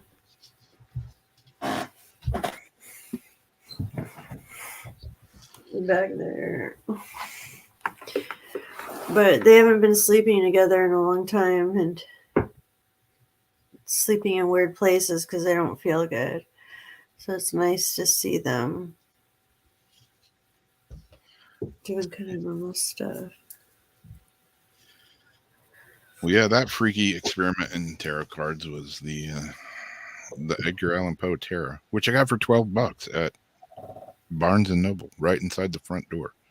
So if you've got a Barnes and Noble still in your area, they still might have these on sale for $12. Pretty good deal. The other deck was the Halloween Oracle deck, which I've had for a couple of years now, by Stacy DeMarco. Really cool artwork in this deck, which kind of drew me in. Kind of like the artwork. Wow, all these windows just popped up in front of me. The artwork on this disc that I won at the last disc golf event. It's a glow in the dark Chucky disc. Oh, that's badass. Wait, that's a disc golf one? Yeah. Chucky Halloween limited edition. Halloween Buzz. Where'd you get that one? I won it at the last event I was at. Uh-uh. Entered a raffle and won a kick-ass bag full of brand new discs, and yeah, this one's definitely going on. That's awesome. Yeah. How many others was in there? Other discs? Other discs? There was probably about 8 in there. Like just like regular color ones, or did they have designs or what? Yeah, they're all different ones. That's awesome, Rob. I like the Chucky. You have a couple cool special ones now, huh? Like different ones? Yeah. Specialty. What was your other specialty? I've got some what is it, Phil Lewis art on a couple of them. Got a couple from Discraft that that's who makes this disc, but they're the one with like the Uncle Sam that looks like a skeleton, and there's UFOs like shooting lasers everywhere and all crazy artwork on it. Did you have a glow in the dark also? Yeah, I got a few glow in the dark ones. One, I just entered an event today. It's going to be called the Old City Space Race. It's an event that we do at night. So that's what this is a glow in the dark disc. And do you wear like the bracelets, like the glow in the dark dollar store bracelets and stuff? Yeah, you have glow in the dark discs and you play at night completely at night, and they set up like special, baskets in places. And it was fun. I did it last year. I just re-entered to do it again this year. It's the day after Thanksgiving this year. So I'm looking forward to that one. It's Oh, fun. that'll be fun. Was it the day after Thanksgiving last time? I think so. Because it was like, oh yeah, after eating all this, then you get to go out and play disc golf in the morning. Yeah. Walk 4 miles and puke up stuffing.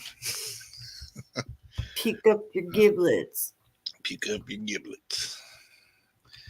Yeah, they all have different weights. I've been generally throwing lighter discs. This is 177 gram, which is kind of like a standard heavy disc.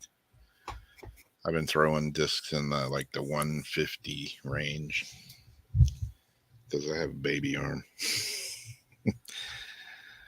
What's better, a heavier or a lighter? Because the heavier you can.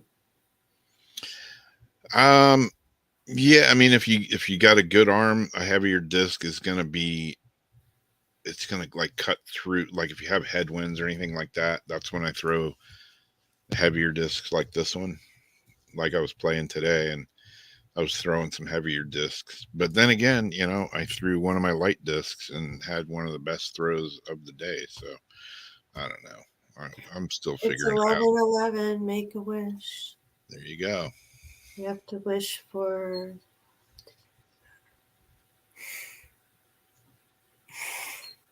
Okay. Cool. Well, being that, I don't know what's happening on Paranormal Soup Sunday.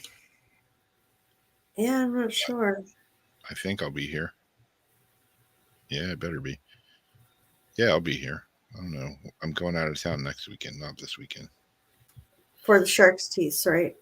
Yep. Going to the Shark Teeth capital of the world. And so we're going to be gone all weekend, not on that Sunday. Will you be there that Sunday? Well, I'm coming back Saturday morning because Oh. I gotta play a band gig Saturday afternoon. So yeah, I'm gonna probably be tired after Saturday night. Yeah. So I don't know. I might not be awake Sunday. That's true. I should be here. Yeah, it's like a 4-hour drive. So probably leave at 8, be home by 12, pack the van, unload the one car, load the other car, Oh, goodness. take a shower, and haul ass to the band gig. So who knows? Yes. That's if I can get somebody to take care of my dogs while I'm gone.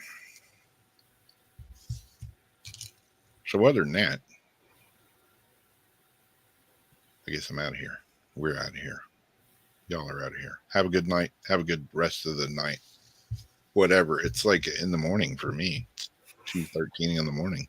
It's only 11:13 for me. It's time for me to go on my walk and Toasty. Keeping it warm, I see. mm-hmm. All right. Thanks for hanging out with us. And meditate under the moon time. there you go. Moon was awesome looking tonight here. When was it full? Last night or the night before? Night before. It was night before last. Yeah. Well, cool. Y'all have a good night, good rest of the week, and take care. Hopefully we'll see you again next week, and unless we get blown off the face of the earth. Possibility these days.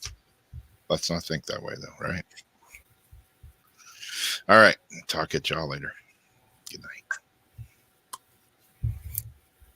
Oh. In stream and the dictionary comes up.